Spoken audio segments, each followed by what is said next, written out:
Magandang araw po sa inyong lahat mga kababayan at welcome back dito po sa PNR at ito nga mga karibin natin, impeach na. Nako, very corrupt House Speaker. Yan mga karibin natin, patungkol po riyan ang ating alamin at bibigyan ng komento ngayong araw na ito. Pero bago pong lahat, kung bago ka pa lang at di pa po nakapag-subscribe sa ating munting channel, please don't forget to subscribe at palike na rin po ng video ito. Maraming salamat po. At ito na nga, simulan na po natin to.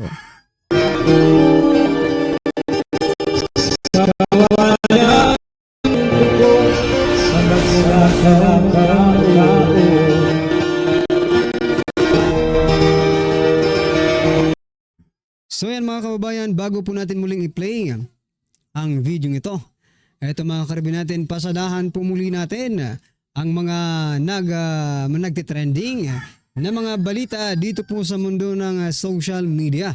So, ito mga kababayan, simulan po natin dito. Nako. Ito po ang statement ni President Bongbong Marcos Jr. Ngayon po, April 9, 2025. Ito mga kababayan, sabi po ni President Bongbong Marcos Jr. At Marcos to Filipinos, protect Philippines through genuine service, patriotism. Yan mga kababayan, maging patriot daw tayo at magkaroon ng genuine service. Kayong mga nasa serbisyo, hoy, pinariringgan po kayo ng ating President Bongbong Marcos Jr. Pero teka lang mga kababayan, no? Sa parte po ng pagiging patriotismo, no? Patriotism, siguro ko parte po ng pagiging patriotism yung pagiging makabayan mo, pagiging makabansa, no? Ay ang labanan din ang mga ang korupsyon sa ating bansa, mga kababayan. Hindi lang puro, di ba kasi nung panahon mga kababayan, pag sinabi mong patriotism, talagang itakan yan, no? Barilan, itakan. So, I think we can also consider mga kababayan, fighting the corruption in the government, no? Maaari kang maging isang patriotismo, di ba? Kung lalabanan mo, itong mga itong korupsyon, itong pagnanakaw sa kaban ng bayan, di ba? So, yan mga kababayan po, ay opinion ko lang tayo naman lahat ay mayroon po kanya-kanyang opinion mga kababayan. Kasi yan po ang nakikita kong problema. Yan po ang nai-emphasize, di ba? Na problema ng ating bansa. Yung korupsyon, sa kaban ng bayan. Mr. President, please, kung talagang patriotic po tayo, no? We love the country. Sinasabi nga dito, patriotism, pagmamahal sa bansa. Kung mahal mo ang bansa mo, kahit hindi nyo labanan, hindi kayo magsagawa ng war on illegal drugs, magsagawa lang kayo ng war on corruption. Ako, marami na po ang matutuwa dyan. Kasi, base po sa mga lumalabas na mga balita, maging sa social media at mainstream media, meron po talaga no? Mga irregularities na nakikita natin na ang corruption. May corruption po talaga mga kababayan. So what do you think? Can we consider President Bongbong Marcos Jr. a patriot? Well, anyway, he is the president. Hindi ka naman magiging presidente mga kababayan kung hindi mo mahal ang Pilipinas, di ba? Kaya ka nga nagpresidente. Kaya ka nagpresidente because you are patriot. Mahal mo ang iyong bansang sinilangan, mahal mo ang inyong bansa. So, yan, President Bongbong Marcos Jr., do you really love your country? Please, fight for this corruption. Yan lang po ang masasabi kong mga kababayan sa kanyang naging statement na ito. Kayo mga karibin natin, ano po ang inyong opinion? I-comment nyo na lang po dahil meron naman po tayong kalayaan, no? Na magbigay ng opinion sa mga issue sa ating bansa. Okay? Comment nyo na mga kababayan at eto pa. Pasadahan din po natin itong picture na ito. Akala ko kasi ito lang ang na-promote mga kababayan, no? Si General Torre. Ngayon po ay Major General na po si General Torre mga kababayan. Akala ko siya lang po. Nandito rin naman pala. Yan nandito rin naman pala si Fajardo mga kababayan. Kita nyo na yan ha. Ang bilis. Pag ikaw talaga ay mission complete, sir. Di ba? Sir, yes sir. Mission complete. Eto na ang kapalit. Siyempre, di ba? Itinayanin nyo ang inyong mga prinsipyo para tuparin lang ang utos sa inyo. Siyempre, Commander-in-Chief po ang hindi nila inaamin na si President Bongbong Marcos Jr. yung nag-utos sa kanila. So, no. We can't say na si President Bongbong Marcos Jr. yung nag-utos. Kasi yung mga executive, di ba? They are denying that President Bongbong Marcos Jr. is involved sa pag-aresto kay former President Duterte. So we cannot say na because they following order of the Commander-in-Chief, kaya sila na-promote. Maybe they did something. Yan, parang let's pretend that we don't know. Let's just pretend that we don't know the reality. Magbangag-bangagan na lang din tayo. Di ba? Magbangag-bangagan na lang tayo dito mga kababayan. Let us pretend na walang ganung nangyari. At isipin na lang po natin that they are doing their duty. Itong si Fajardo and also the General Torre mga kababayan. So ano po ang inyong opinion dito mga karibin natin ha? Ano ang inyong opinion dito sa pagkaka-promote kay Fajardo? Marami po kasi nagko-comment mga kababayan doon sa ginawang hearing ni Senator Amy Marcos. Sabi nila, nanggigigil sila Bakit? Bakit hindi natin nakita si Fajardo doon? Sana imbitahan nila this third hearing para makita naman natin kung anong isasagot ni ano ba to? Ano na kayang niya ngayon? Position, Kasi si General Torre naging Major General. Ewan ko lang dito kaya. Kasi dati Brigadier General. Baka na to, mas mataas pa mga kababayan. Siyempre, alam naman, pababa. Di ba? Pataas yan. Okay?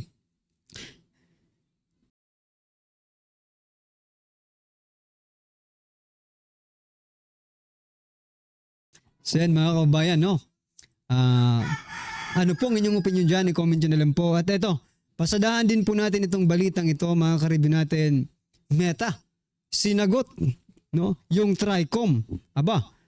Inaalaw naman pala nila ang criticism. Eto mga kababayan, pakinggan po natin ang sagot ng Meta sa TRICOM. Mentioning that, there are, we do allow for criticism under local law, criticism under our community standards, especially if it involves public figures. If there's a political campaign and as Philippines is a very vibrant and robust democracy. So yan even this itong Amerikanong ito mga kababayan, understand the meaning of democracy, that it allows criticism, especially to those public officials. Buti pa ito, tanggap nila mga kababayan na pwedeng i-criticize ang isang public official. Pero bakit itong TRICOM, they don't want to be criticized? Ewan ko lang, pero yun ang nakikita ko. Ayaw nilang makriticize sila. Ayaw nilang diba? Sila, mga kababayan. Gusto siguro nila, ganun tayo ng ganun sa kanila Ganun lang tayo ng ganun. Sunod lang tayo ng sunod sa sasabihin nila. Excuse me po, mga kababayan, no? Excuse me po, TRICOM. Napaka-unfair nga ng ano ninyo eh. Hearing na yan eh. Bakit? Tingnan mo puro mga DDS vloggers po ang nandyan. Kung nag-imbita lang naman kayo ng kahit dalawang loyalistang vloggers just to be balanced, no? Although it's not balanced and it's too late for you to invite them kasi mapapahiya na kayo. Di ba? Dapat kasi nag-imbita kayo, di ba? Sa simula pa lang, nag-imbita na kayo ng 2 or 3 loyalistang vloggers dyan. President BBM vloggers yung tawag eh, no? Nag-imbita na sana kayo para maging balance yung investigation.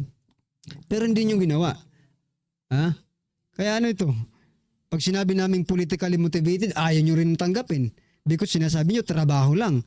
Kung trabaho lang talaga, yan kung trabaho lang talaga ang ginagawa ninyo dyan, ako I assume na trabaho talaga ang ginagawa ninyo dyan. Pero sa nakikita natin, may halong politika na po sapagkat wala man lang kayong inimbitang mga loyalistang vloggers eh.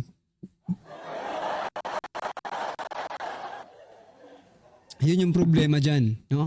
So what I'm trying to point out kung bakit ko po ito i-share mga kababayan na video ito, para ipakita no sa TRICOM, although hindi naman tayo pinapansin nila, it's okay. But no, gusto ko lang i-point out dito that they must accept criticism. Kasi mga public official naman sila, di ba? Even this American know how robust, di ba? Kung gaano katibay ang pagiging natin, pagiging demokrasya sa bansa natin. How we adapt democracy. Napakaano po na we really parang ang tawag dito isinasa puso na talaga natin yan eh. Nasa puso na natin ang demokrasya simula pa noon. Kaya bakit ngayon ayaw nyo nang makriticize kayo? Anyway, ano po ang inyong opinion dyan mga kababayan? Eto, last po natin pag-uusapan bago natin i-play yung video. Eto. Ito po yung sinasabi natin sa thumbnail natin na very corrupt House Speaker. Kasi ito po ang naging statement mga kababayan ni Sas Rogando Sasot, isa pong international relation scholar. Ito po ang sabi niya mga karibin natin yan.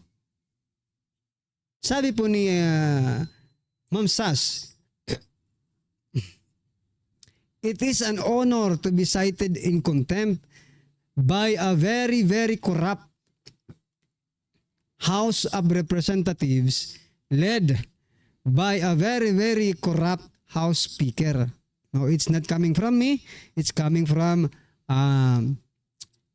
Sas Rogando Sasot, mga kababayan. So what do you think? Do you really believe? Kaya Ma'am Sas Rogando Sasot that we have a very, very corrupt House Speaker and a House of Representative. Well, anyway, based on the what is happening to our budget, national budget, no, sa 2025, kung yan po ang pagbabasihan natin, well, anyway, kasi ngayon may anomalyang nangyayari. And pag sinabi natin may anomalya, kaakibat po niyan ay corruption, especially if you are a public official, no, mga kababayan. Siguro, ako, personally, mga kababayan, maniniwala na talaga ako dito kay Ma'am Sas na mayroon tayong corrupt na House of Representative, no? Kasi biruin mo mga karibin natin, ito na lang, ito, example natin. Sa mga nangyayari po ngayon, di ba? Kaliwat ka ng pag-iimbestiga ng Senado, no? I mean, iniimbestigahan po ng Senado ang pag-aresto kay former President Duterte. No?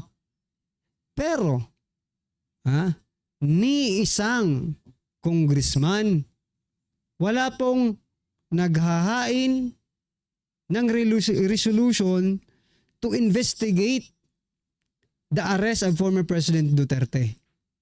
Diba? Sige nga, may naghain ba? May suggest na hearing din sila? Gayahin nila ang Senado? Wala eh. Pero, no, nung inimbestigahan po ang Vice President Sara Duterte sa confidential fund, both lower house or House of Representative and upper house, the Senate, dalawa po silang nag-imbestiga, no? Doon sa confidential fund. And also former President Duterte, 'di ba, yung ipinatawag sa Senado at ipinatawag din sa Kongreso. Bakit ngayon nag-iimbestiga ang Senado, hindi nag-iimbestiga ang House of Representative? Parang may mali, 'di ba? Parang may mali talaga. Nag-iimbestiga ang Senado, pero tahimik ang House of Representative.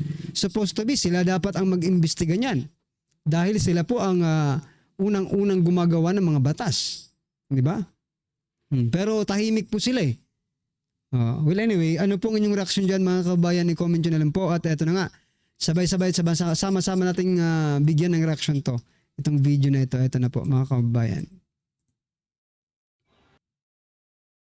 Ito, balita ng SMNI News. Meron na palang grupo ng mga tao na naghahanda ng impeachment case laban kay Pangulong Marcos Jr.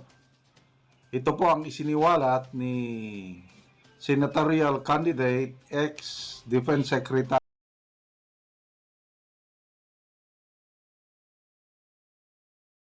Norberto Gonzales. So, pakinggan natin ang balitang ito. And by the way, salamat sa mga kaibigan kong researchers nagpapadala sa akin ng mga videos, articles, and posts para makagawa ako ng reaction vlog. Chris Torres and Eudora. Ito na. Senatorial candidate na si Norberto Gonzales na may mga grupo na naghahanda para isang pang impeachment case laban kay Pangulong Bongbong Marcos Jr. Samantala, sinabi rin ni Gonzales na maaaring tumayong broker si Senator Amy Marcos para palitan ang Pangulo sa puwesto, si Almar Forzuelo sa detalye. Nababalita ako na marami naman talaga nagpaplano na file ng impeachment si Pangulo pagbukas ng Kongreso. Ito ang sinabi ng dating kalihim ng Department of National Defense at ngayon senatorial candidate na si Norberto Gonzales sa eksklusibong panayam ng SMNI News. Ayon kay Gonzales, ang ideya ng pagpapalit sa Pangulo ay nagmumula mismo sa mga ordinaryong Pilipino na kanyang nakakausap sa pag-iikot sa Luzon, Visayas at Mindanao. Yung nangyayari sa lipunan natin ngayon, mayaman, mahirap. Talagang gusto nila pagbabago. Malinaw nga raw ang gusto ng taong bayan at ito ang pagbabago sa takbo ng politika sa bansa. Anya, marami na ang dismayado sa mga politiko na tila walang nagagawang tama. Nakikita raw ng mga tao na walang tunay na pagbabago at paulit-ulit lang ang sistema. Dagdag pa ni Gonzales, hindi lang simpleng reforma ang hinahanap ng publiko. Gusto nilang maramdaman ang pagbabago ngayon na sa pananaw niya, ito ay nangangahulugan ng isang mas radikal na hakbang, ang pagpapalit ng gobyerno. Binigyan din ni Gonzales na mayroon ng grupo ng mga Pilipino na naghahanda ng impeachment case laban kay Pangulong Bongbong Marcos Jr. at naghihintay lamang ito ng isang mambabatas na magpapasa nito sa Kongreso. May ilang grupo na anyang naghahanda ng mga dokumento para sa isang impeachment case laban kay Pangulong Bongbong Marcos Jr. Gayunman, dahil raw mga ordinaryong mamayan lamang ang nasa likod nito, kinakailangan pa nila ng isang kongresistang pipirma bilang sponsor upang maging opisyal ang proseso ng impeachment. Samantala, tungkol naman sa hamon ng dating Chief Presidential Legal Counsel na si Atty. Salvador Panelo kay Senador Amy Marcos na sampahan ng impeachment ng kanyang kapatid na si Bongbong Marcos, ito ang naging sagot ni Gonzales. Ang nakikita ko lamang sa ngayon, kunyari yung kapatid niya si Senator Amy Marcos, maganda yan na kung siya ititindig at sabihin na ako handa akong kausapin. Nilinaw ni Gonzales na magandang hakbang kung tatayong broker si Senator Amy para sa isang panibagong eleksyon. Anya, bukod sa galit ng maraming Pilipino sa kasalukuyang administrasyon, patuloy rin ang pagbaba ng ratings ni BBM. Gusto ni Senator Amy Marcos na gawin niya, maganda yan. Na maging broker siya ng isang panibagong eleksyon para makuha ang mandato ng taong bayan kung sino talaga gusto nilang mamuno. Pwede niyang gawin yan. Dahil pabagsak yung rating ng ating Pangulo, parang nalalapit na marami rin ang magsasabi na baka maganda palitan na natin ng gobyerno ngayon na. Yun ang nakikita ko, Senator. Para sa Diyos sa Pilipinas, kumahal. So yan mga kaubayan, ano po ang inyong reaksyon, opinion patungkol po sa video ito? I-comment lang po sa baba para at least alam po nating mga kaubayan ang inyong opinion. Maraming salamat po. Please don't forget to like the video. Maraming salamat po. Kawalaan bayan mo sa mga ng tao.